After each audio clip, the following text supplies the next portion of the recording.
Hello student, welcome to our YouTube channel commerce efficiency. आज की class में cover करेंगे कॉजेज़ क्या रहते हैं इन्फ्लेशन आने के सप्लाई साइड से। इसे लास्ट क्लास में हमने डिमांड साइड से रीजंस क्या हैं महंगाई आने के कवर कर लिए हैं। अगर अभी तक आपने लास्ट क्लास ही नहीं देखिए ताकि आपकी स्टडी में कंसिस्टेंसी बनी रहे। अगर अभी तक आपने मेरे यूट्यूब चैनल कॉमर्स एफिशिएंसी को सब्सक्राइब नहीं किया, सब्सक्राइब कीजिए और बेल आइकन जरूर प्रेस कीजिए ताकि जब भी मैंने वीडियोज़ अपलोड करूँ सबसे पहले नोटिफिकेशन आपके पास जाए, आप वीडियोज़ को सबसे पहले देखें और आपकी स्टडी बूस्टअप हो। स्टार्ट करते हैं कॉजेज़ रिलेटेड टू सप्लाई। अब सप्लाई साइड से क्या कारण रहते हैं महंगाई के आने के। सप्लाई साइड का मतलब क्या होता है कि क्वांटिटी जो गुड्स और सर्विसेज की अवेलेबल है लोगों के लिए, वो गुड्स और सर्विसेज जिससे गुड्स और सर्विसेज को लोग खरीद सकते हैं, यानी कि अवेलेबल क्वांटिटी कितनी है इकोनॉमी के अंदर जो सेल करने के लायक है, सप्लाई करने के लायक है।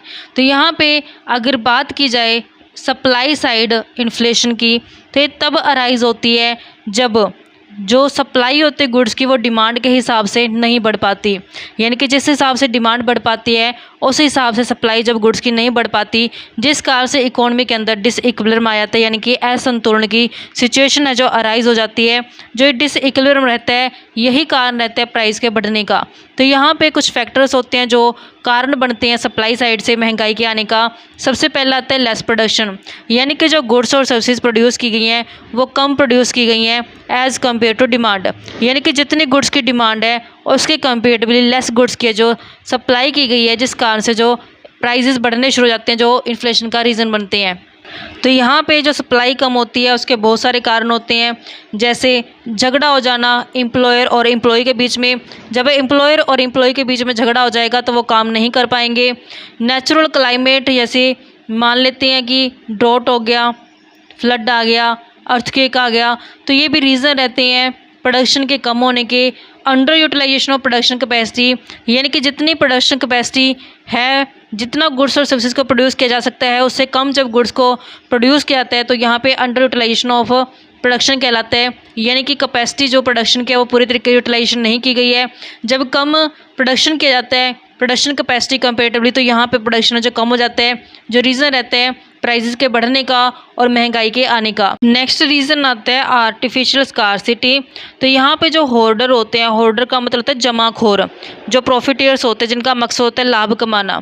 तो होर्डर और प्रॉफिटियर्स क्या करते हैं, जानबूझ के आर्टिफिशियल स्कार्सिटी जो गुड्स की क्रिएट कर देते हैं इकोनॉमी के अंदर। स्कार्सिटी का मतलब क्या होता है कि यहाँ पे जो सप्लाई होती है वो जानबूझ के कम करके दिखा देते हैं, क्योंकि उन्होंने क्या करना होता है, प्रॉफिट कमाना होता है। होर्डर्स ने होर्डिंग कर लेनी होती है गुड्स की, ताकि वो क्या करती हैं, वेट करते हैं कि प्राइजेज है जो महंगी हो जाएं ताकि बड़े रेट पे वो गुड्स को सेल करें और आगे अपने प्रॉफिट को जो कमा पाएँ। जैसे एग्जांपल के तौर पे हम ज़्यादातर अपनी सोसाइटी में भी देखते हैं, इकोनॉमी के अंदर कई बार क्या होता है कि जो प्याज के रेट होते हैं वो बढ़ जाते हैं। जैसे कि आजकल में चल भी रहा है, कभी आलू के रेट बढ़ जाते हैं, कभी प्याज के रेट बढ़ जाते हैं। तो ये किन कारणों से होते हैं, ये होर्डिंग के कारण ही होते हैं कि जो होर्डर्स होते हैं वो जमाखोरी कर लेते हैं गुड्स की, जानबूझ के जो दुर्लभता दिखाते हैं, स्कार्सिटी दिखाते हैं कि इकोनॉमी के अंदर चीज़ की सप्लाई है ही नहीं है। इस कारण से जो इकोनॉमी के अंदर है जो प्राइसेस होते हैं गुड्स के वो बढ़ने शुरू हो जाते हैं, जो रीज़न रहते हैं इन्फ्लेशन के आने का। नेक्स्ट रीज़न आता है taxation policy of the government. जो गवर्नमेंट की पॉलिसी होती है वो भी इफ़ेक्ट डालती है महंगाई के आने का, क्योंकि यहाँ पे गवर्नमेंट कई बार क्या करती है, सेल टैक्स को बढ़ा देती है, एक्साइज ड्यूटी को बढ़ा देती है, कॉरपोरेशन टैक्स को बढ़ा देती है, एक्सपेंडिचर टैक्स को बढ़ा देती है, जिससे क्या होता है कि जो प्रोडक्शन वो डिस्कर्ज हो जाता है। प्रोडक्शन क्या किया जाता है, कम किया जाता है। जब ज़्यादा टैक्सेस लगाए जाते हैं तो प्रोड्यूसर क्या करता है, गुड्स और सर्विसेज को कम प्रोड्यूस करता है। तो यहाँ पे कई सिचुएशन आ जाती है कि डिमांड तो गुड्स की बेशक रिमेन्स कांस्टेंट हो, यानी कि बेशक डिमांड के अंदर कोई चेंज नहीं आया, फिर भी जब प्राइजेस होते हैं गुड्स के बढ़ने शुरू हो जाते हैं, तो यहाँ पे प्रोडक्शन का कम होना एक कारण बनता है महंगाई के आने का। नेक्स्ट रीज़न आता है शॉर्टेज ऑफ फूड ग्रेन्स। जो फूड ग्रेन्स होते हैं उसकी शॉर्टेज हो जाती है। कई बार ऐसी सिचुएशन होती है कि जब प्रोडक्शन होता है फूड ग्रेन्स का, पल्सेस होते हैं दालों का, जो एडिबल्स ऑयल होते हैं, इनके प्रोडक्शन कम होने के कारण प्राइसेस क्या होता है, बढ़ जाते हैं। जो शॉर्टेज होती है ये किसी भी कारण से रह सकती है, चाहे तो मॉनसून का कम होना या फिर जो प्रोडक्शन है वो कैश क्रॉप का ज़्यादा कर दिया as compare to food crop. यानी कि जब फूड क्रॉप का प्रोडक्शन कम किया जाएगा जिस कारण से फूड ग्रेन्स की कमी आ जाएगी, फूड ग्रेन्स की सप्लाई में कमी आने से जो प्राइजेस गुड्स के बढ़ने शुरू हो जाएंगे, तो जिस कारण से इन्फ्लेशन आ जाएगा इकोनॉमी के अंदर। नेक्स्ट आते हैं इंडस्ट्रियल डिस्प्यूट। तो जब इंडस्ट्री के अंदर झगड़े शुरू हो जाएंगे आपस में लेबर की, और जब मैनेजर होते हैं या फिर एम्प्लॉयर एम्प्लॉय की रिलेशन ख़राब हो जाती है तो क्या करते हैं, स्ट्राइक करने बैठ जाते हैं, हड़तालें करते हैं, लॉकआउट कर देते हैं, जिस कारण से जो प्रोडक्शन होता है वो रुक जाता है। जब प्रोडक्शन रुक जाएगा तो इससे सप्लाई ऑफ गुड्स जो होती है कम हो जाती है, जो प्राइसेस के बढ़ने का कारण रहती है और जिस कारण से महंगाई आ जाती है। नेक्स्ट होता है टेक्नोलॉजिकल चेंज। जब टेक्निक चेंज हो जाती है तो यहाँ पे जो पुराने वर्कर्स होते हैं उनको ट्रेंड करना पड़ता है, यानी कि नई टेक्नोलॉजी सिखानी पड़ती है। तो जब उनका ट्रेनिंग टाइम पीरियड होता है तो उस टाइम पे भी उन वर्कर्स को जो सैलरी दी जाती है, तो यहाँ पे जब वर्कर्स का ट्रेनिंग टाइम होता है कि नई टेक्निक उनको सिखाई जाती है, उनको सैलरी तो दी जा रही है उस टाइम पे, जिस कारण से कॉस्ट ऑफ प्रोडक्शन बढ़ जाती है, लेकिन प्रोडक्शन तो नहीं बढ़ रहा ना, जिस कारण से क्या होता है कॉस्ट ऑफ प्रोडक्शन बढ़ने से प्राइजेस बढ़ जाते हैं और इन्फ्लेशन है जो इकोनॉमी के अंदर आ जाता है। कि जब नई इन्वेंशंस आती हैं तो यहाँ पे आज के टाइम में ये आप जानते हैं कि चेंजेस बड़े बड़े आ रहे हैं इकोनॉमी के अंदर, बिल्कुल टाइम टू टाइम है जो टेक्नोलॉजी चेंज होती जा रही है। जो चेंजेस आते हैं तो कई बार क्या होता है कि चेंजेस का रिजल्ट है वो प्रोडक्शन के ऊपर पड़ता है, प्रोडक्शन कम हो जाता है। जब नई टेक्निक आती है इकोनॉमी के अंदर तो लोग क्या करते हैं, नई टेक्निक की डिमांड करते हैं, जिस कारण से जो प्रोडक्शन है जो एकदम से नई टेक्निक को अडॉप्ट ना करने के कारण स्लो डाउन हो जाता है। और सेकेंडली क्या होता है कि जो टेक्नीशियंस होते हैं, जो स्पेशलिस्ट होते हैं, उनको हाई रेम्यूनरेशन देना पड़ता है जब वो इंटरवेनिंग पीरियड के अंदर होते हैं। तो यहाँ पे रीज़न क्या रहता है इसका महंगाई आने का, फिर जब हाई सैलरी दी जाएगी, हाई रेम्यूनरेशन दिया जाएगा स्पेशलिस्ट को, टेक्नीशियंस को, जिससे कॉस्ट ऑफ प्रोडक्शन बढ़ जाएगी, लेकिन यहाँ पे सप्लाई तो गुड्स की नहीं बढ़ पा रही है, तो रीज़न यहाँ पे महंगाई आ जाएगी। फिर तो यहाँ पे महंगाई आने का कारण क्या रहता है, टेक्निक का चेंज होना। क्योंकि टेक्निक चेंज हो जाएगी तो इसको दो तरीके से हम देख सकते हैं कि पुराने वर्कर्स को जब ट्रेन किया गया, ट्रेनिंग के टाइम पे उनको पैसा दिया गया, जिस कारण से जो कॉस्ट ऑफ प्रोडक्शन तो आ गई लेकिन प्रोडक्शन नहीं हो पाया, तो ये कॉस्ट ऑफ प्रोडक्शन बढ़ने के कारण प्राइस गुड्स के हाइक हो जाते हैं और ये इन्फ्लेशन का कारण बनते हैं। और दूसरा कि जब नई टेक्नोलॉजी वाले पर्सनस को हम हायर करते हैं तो उनकी रेम्यूनरेशन बड़ी हाई होती है, क्योंकि वो स्पेशलिस्ट चाहिए होते हैं, उसके लिए टेक्नीशियंस चाहिए होते हैं। तो जब हाई रेम्यूनरेशन पे किया जाएगा टेक्नीशियंस को और स्पेशलिस्ट पर्सनस को, जिस कारण से कॉस्ट ऑफ प्रोडक्शन बढ़ जाएगी। कॉस्ट ऑफ प्रोडक्शन बढ़ना मतलब कि प्राइस का हाइक होना और इन्फ्लेशन का आना इकोनॉमी के अंदर। नेक्स्ट आता है lack of raw material.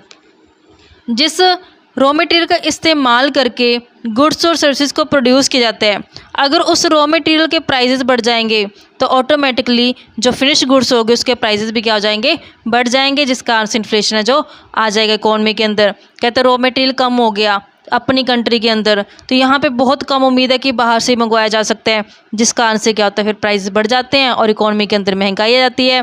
Next reason आता है नेचुरल क्लाइमेट। तो यहाँ पे जो एग्रीकल्चर होता है वो टोटली नेचर के ऊपर डिपेंड करता है।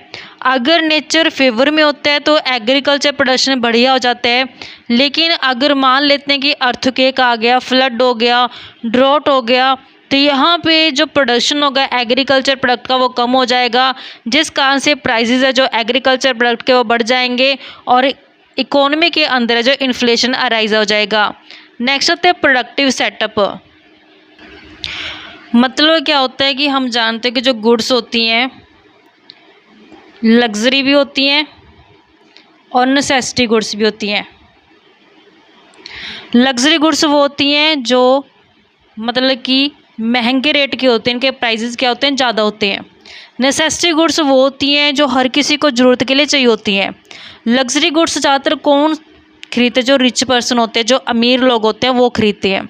अब यहाँ पे क्या करता है प्रोड्यूसर कि जो लग्जरी गुड्स होती है उसका प्रोडक्शन बढ़ा देते हैं। यहाँ पे लग्जरी गुड्स का प्रोडक्शन बढ़ा देते हैं ताकि उसके प्रोड्यूसर के जो प्रॉफिट्स हैं वो क्या हो जाएं, बढ़ जाएं। यहाँ पे प्रोड्यूसर मैक्सिमम प्रॉफिट लेने के उद्देश्य से क्या करते हैं, लग्जरी गुड्स का प्रोडक्शन ज़्यादा कर देते हैं, जिससे नेसेसिटी गुड्स का प्रोडक्शन क्या हो जाता है, प्रोडक्शन कम हो जाता है। अब हम जानते हैं कि ज़्यादातर तो गुड्स कौन सी चाहिए होती है, नेसेसिटी गुड्स चाहिए होती हैं हर किसी को।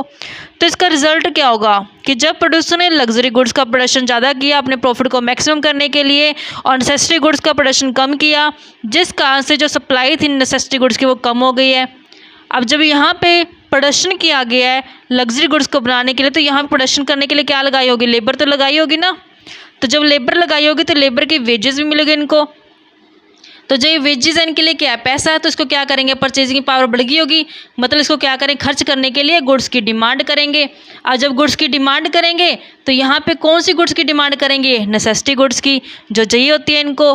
तो यहाँ पे जब डिमांड बढ़ गई है लेकिन सप्लाई नहीं बढ़ पाई है, तो रिजल्ट क्या निकलेगा, प्राइजेस हाइक हो जाएंगे। क्योंकि हम जानते हैं कि जब डिमांड ज़्यादा होती है सप्लाई से तो प्राइजेस क्या होते हैं, बढ़ने शुरू हो जाते हैं। जब प्राइजेस बढ़ने शुरू हो जाते हैं तो इकोनॉमी के अंदर इन्फ्लेशन की सिचुएशन अराइज हो जाती है। तो इस तरीके से इफेक्ट डालता है।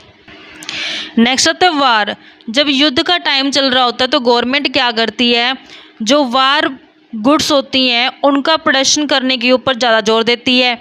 तो जिस कारण से जो फैक्टर ऑफ प्रोडक्शंस होते हैं उन फैक्टर ऑफ प्रोडक्शन का इस्तेमाल वॉर गुड्स को बनाने के लिए किया गया, तो फिर जो कंज्यूमर गुड्स थी उनका प्रोडक्शन तो कम हो गया। तो जब कंज्यूमर गुड्स का प्रोडक्शन कम किया गया तो कंज्यूमर गुड्स के प्राइसेस क्या हो जाएंगे, बढ़ जाएंगे, जिस कारण से इकोनॉमी के अंदर इन्फ्लेशन आ जाएगा। इंटरनेशनल कोज क्या रहते हैं कि जो मॉडर्न टाइम्स के अंदर जो अलग अलग कंट्री होती हैं वो आपस में ट्रेड रिलेशन रखती हैं, आपस में क्या उनके व्यापार संबंध हैं, एक दूसरे के साथ वो व्यापार करती हैं जो कंट्रीज़ हैं।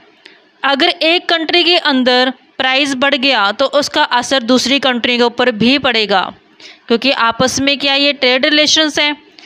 इन्फ्लेशन अगर एक कंट्री के अंदर आया है तो धीरे धीरे करके दूसरी कंट्री के अंदर भी जो महंगाई का असर देखने को मिलेगा। जैसे एग्जांपल के तौर पे यहाँ पे ग्लोबल इन्फ्लेशन का एक कारण है प्राइस हाइक होना पेट्रोल का। जो पेट्रोलियम प्रोडक्ट्स थे, पेट्रोल के प्राइस बढ़ने के कारण क्या हो गया है, महंगाई आ गई है, जिस कारण से ये इन्फ्लेशन बना सप्लाई साइड से। नेक्स्ट कोज आते हैं इंडस्ट्रियल पॉलिसी ऑफ गवर्नमेंट। अगर मान लेते हैं कि गवर्नमेंट ने ऐसी पॉलिसी बनाई है कि जो नई यूनिट है इंडस्ट्री की वो सेटअप नहीं करनी है, यानी कि रिस्ट्रिक्शन लगा दी है, डिस्करेज कर दिया कि नई इंडस्ट्री अब खोली नहीं जाएगी। तो जब नई इंडस्ट्री नहीं खोलेंगे तो प्रोडक्शन कम हो जाएगा, प्रोडक्शन कम हो जाएगा तो जिस कारण से सप्लाई ऑफ गुड्स कम हो जाएगी, सप्लाई ऑफ गुड्स कम होने के कारण प्राइसेस जो बढ़ जाएंगे और ये इन्फ्लेशन का कारण बनेंगे।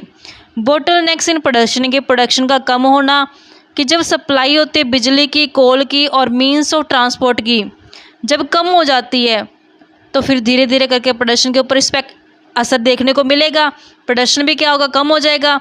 तो रिज़ल्ट क्या होगा, सप्लाई कम होने से प्राइसेस जो बढ़ जाएंगे। तो ये हमारे पास रीज़न थे सप्लाई साइड के। आई होप क्या क्लियर हो गए होंगे बच्चों। नेक्स्ट क्लास में कवर करेंगे इसके इफ़ेक्ट क्या, इन्फ्लेशन का क्या असर देखने को मिलते हैं। ऐसी रेगुलर क्लासेस के लिए आप मेरे यूट्यूब चैनल कॉमर्स सोशेंसी को सब्सक्राइब, लाइक और शेयर करें। बेल आइकन जरूर प्रेस करें ताकि जब भी मैं न्यू वीडियोज़ अपलोड करूँ सबसे पहले नोटिफिकेशन आपके पास जाए, आप वीडियोज़ को सबसे पहले देखकर आपकी स्टडी बूस्टअप हो।